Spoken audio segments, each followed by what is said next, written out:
তারপরে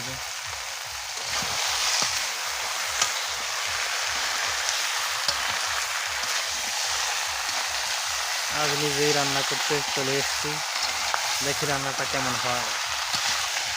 কদিন তো মাই রান্না করে খাওয়ায়, আজ আমি নিজেই চেষ্টা করছি মাংসটা রান্না করার।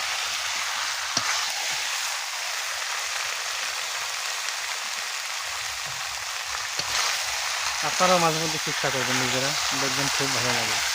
নিজে রান্না করে খেলে মনে শান্তি আসে।